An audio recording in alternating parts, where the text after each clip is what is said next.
todo mundo sabe da rivalidade tremenda que vocês possuem, todo o grande público conhece. Mas hoje a gente vai falar objetivamente sobre os casos envolvendo o ministro Alexandre de Moraes e se os métodos utilizados por ele devem ser colocados como estão sendo em dúvida. Eu vou começar com o Deltan Dallagnol.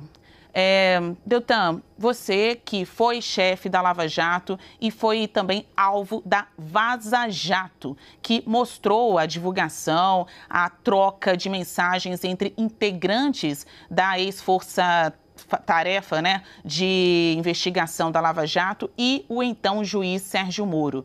Você encontra semelhanças entre os dois casos? Não encontro, Basília. A Vaza Jato foi um monte de fofoca querendo bancar de escândalo sem uma ilegalidade comprovada ao longo de toda a história. Já quando a gente olha para essa vaza-toga, a gente tem que entender o que está acontecendo. É uma história de 3 cenas. Em primeiro lugar, a gente vê ali que Alexandre de Moraes ele escolhia alvos. Por exemplo, ele escolheu como alvo a Revista Oeste e, se não tivesse nada, aí use a sua criatividade. Eduardo Bolsonaro, na visão deles, era, segundo as mensagens, um bandido. Isso sem ele ter acusação, sem ter condenação. E aí eu quero deixar a pergunta, respeita a presunção de inocência, Cacai? Mas escolheram como alvo uma desembargadora que não tinha cometido nenhum crime. Eles escolhiam como alvos bolsonaristas e iam atrás das redes deles para viabilizar multas. A segunda cena dessa história é, para conseguir derrubar esses alvos com multas, bloqueios de redes sociais, bloqueios de contas, processos no CNJ, desmonetização e cancelamento de passaportes, Alexandre de Moraes encomendava relatórios ao órgão de combate à desinformação do TSE e dizia que era para colocar algumas coisas e para tirar outras coisas. A terceira cena é, os pedidos faziam com que Moraes fosse suspeito. Afinal de contas, ele não pode fazer esse tipo de pedido. Mas ele queria decidir esses pedidos, porque ele queria atingir os alvos. E ele podia fazer isso sob sigilo, sem ninguém para recorrer no STF. Só que ele não podia agir como juiz no STF quando ele pediu a investigação. Isso é proibido pelo Código de Processo Penal, que veda a iniciativa do juiz. É ainda proibido pelas regras de suspeição e impedimento que impedem que ele atue quando ele aconselhou as partes. No caso, quando ele determinou que o órgão de combate à desinformação, que fazia os pedidos, deveria fazer. Aliás, atuar quando é suspeito ou impedido caracteriza crime de responsabilidade previsto na lei do impeachment. Aí o que ele fez? Aí eles fraudam os relatórios, adulteram os fatos relevantes para dizer que a iniciativa era de uma denúncia anônima ou de parceiros do tribunal. Chegaram a cogitar fazer denúncias anônimas por e-mail com os pedidos para Moraes. E aí, Moraes, o que ele faz em seguida? Detonava os seus alvos, sempre da direita, sempre de uma corrente ideológica, sempre do bolsonarismo. E detalhe importante, eles sabiam que tudo isso era errado. As próprias mensagens revelam do Ayrton Vieira dizendo: nós sabemos que as coisas estão aí difíceis, mas se alguém for questionar, vai dar coisa muito descarada aqui. Eles falavam expressamente reconhecendo que eles mesmos praticavam ilegalidades. Com o equilíbrio do tempo, agora eu vou passar a vez para o advogado Cacai e também gostaria de saber, na sua ótica, tem mais semelhanças, mais diferenças? Dá para comparar a exploração daquelas mensagens entre procuradores da Lava Jato e o juiz Sérgio Moro com este caso agora entre funcionários do gabinete de Alexandre de Moraes? Cacai. Basília, querida, primeiro, obrigado pelo convite, doutor Deltan, que bom poder encontrá-lo depois de tanto tempo. Na verdade, essa é uma estratégia de defesa, né? A Lava Jato, a comparação que se pode fazer com o que está acontecendo nesse momento com Alexandre, só quem tem má-fé, é um uso de má-fé. Eu respeito a ampla defesa. Nós temos que pensar que esse grupo da Lava Jato, que era coordenado pelo juiz Sérgio Moro, e por parte do Ministério Público, instrumentalizando o Ministério Público. O chefe era o Deltan, eu diria subchefe, o chefe mesmo era o juiz Sérgio Moro. Esse grupo hoje ele tem interesse em desmoralizar o Supremo Tribunal. Por que tem interesse? É uma estratégia de defesa. O CNJ mandou fazer uma investigação dura, pesada, e saiu um relatório que imputa, eu não estou imputando, eu estou dizendo do relatório do CNJ, crime de corrupção, peculato e organização criminosa, exatamente para o grupo da Lava Jato. Nominalmente, ele cita as pessoas que estavam naquilo que nós chamamos de República de Curitiba.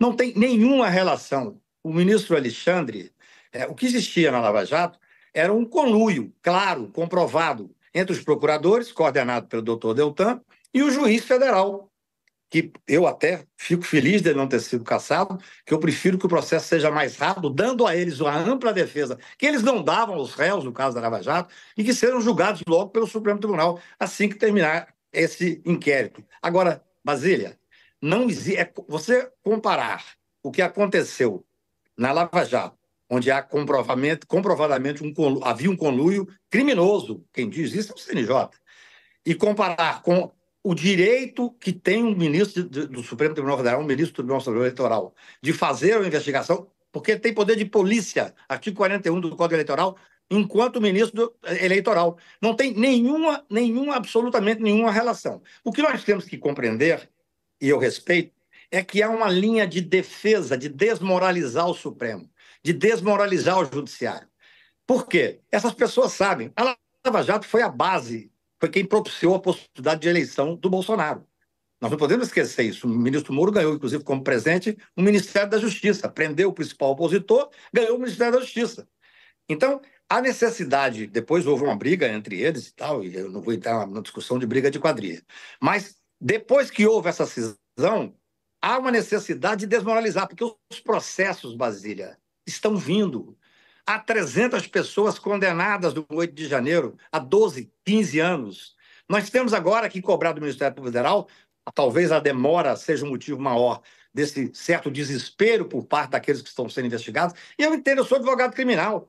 Se você está num processo e vê aqueles pretendentes a terroristas pegar 15 anos de cadeia, imagina os financiadores, os políticos, os generais e aquele que era o maior beneficiado, que tem mais interesse em desmoralizar o Poder Judiciário, desmoralizar o ministro Alexandre, que faz um trabalho absolutamente técnico. Olha, veja bem, eu advogo o Supremo há 40 anos. Ali tem conversa entre assessores. É normal que se dê assim. O ministro, só para as pessoas entenderem, o ministro tem vários assessores, juízes auxiliares. Quando chega uma tese, ele fala, essa é a tese que eu vou levar adiante. Os assessores vão estudar, vão trabalhar, vão fazer pesquisa jurisprudencial. É normal que fala, não, aqui tem que ser um pouco mais duro. Não, busca uma jurisprudência nisso. Não está escolhendo o alvo. Os alvos é que estavam publicamente fazendo um atentado ao Estado Democrático de Direito. Então, isso é um direito do ministro Alexandre Agil dentro do seu absoluto, legítimo direito, enquanto ministro do TSE, juiz eleitoral, de fazer o que fez. Entrevistar os senhores é um verdadeiro sobrevoo sobre os fatos políticos mais relevantes dos últimos tempos aqui no Brasil. A Lava Jato, completando 10 anos este ano. O senhor Cacai, que defende advogados progressistas, advogados que querem colocar aí em discussão os métodos utilizados por agentes do Judiciário, também do Ministério Público. Então, aqui é um embate, né? É mais do que um debate, é um embate entre duas figuras de muita relevância nacional. Dallagnol, agora é com você. Alguns defensores de Alexandre de Moraes, até não precisa defender porque tem uma amizade com Alexandre de Moraes, mas ao viver a vida aqui no meio jurídico de Brasília, dizem, informalidade não é ilegalidade. Esta é a defesa. Na sua avaliação, Dallagnol, em que pese esta opinião, os atos, as decisões de Alexandre de Moraes entram na berlinda, podem ser invalidadas, anuladas, a depender dessas publicações, das conversas de pessoas de seu gabinete? Dallagnol. Basília, ao contrário do que disse o Cacai, eu não tenho interesse nenhum em desmoralizar o judiciário. Pelo contrário, eu tenho interesse em moralizar o judiciário. Eu tenho interesse no judiciário que puna os corruptos, que livre os inocentes e que não persiga as pessoas praticando censuras e abusos de poder. Eu tenho interesse em buscar justiça, mas eu entendo o Cacai. O que o Cacai está fazendo como várias pessoas ao redor do ministro Alexandre de Moraes, que vão de bermuda ao Supremo, usando a sua criatividade. Afinal de contas, é isso que eles fazem. Quando ele diz que o ministro Alexandre de Moraes tem poder de polícia, isso é verdade, mas a questão não é essa. A questão é que esse poder de polícia, ele só autoriza a investigação de desinformação de crimes no período eleitoral, não a investigação criminal para suprir o Supremo. E mais, ainda que ele possa pedir relatórios como ministro-presidente do Supremo, ele não pode usar esses relatórios como ministro juiz no Supremo Tribunal Federal, porque a lei assim veda. Assim, a não ser que o ministro, o Cacai aqui, quase um ministro do Supremo, né, do modo como ele está falando, ele queira derrugar o artigo 3º do Código de Processo Penal, que veda a iniciativa probatória do juiz, todos os artigos que prevêem suspeição e impedimento e o crime da lei do impeachment que impede que um ministro suspeito e impedido atue. Agora, eu concordo com o Cacá em uma coisa. O sistema corrupto ele quer realmente inverter a realidade. É a maior piada do mundo. Eles querem devolver os corruptos a posições de poder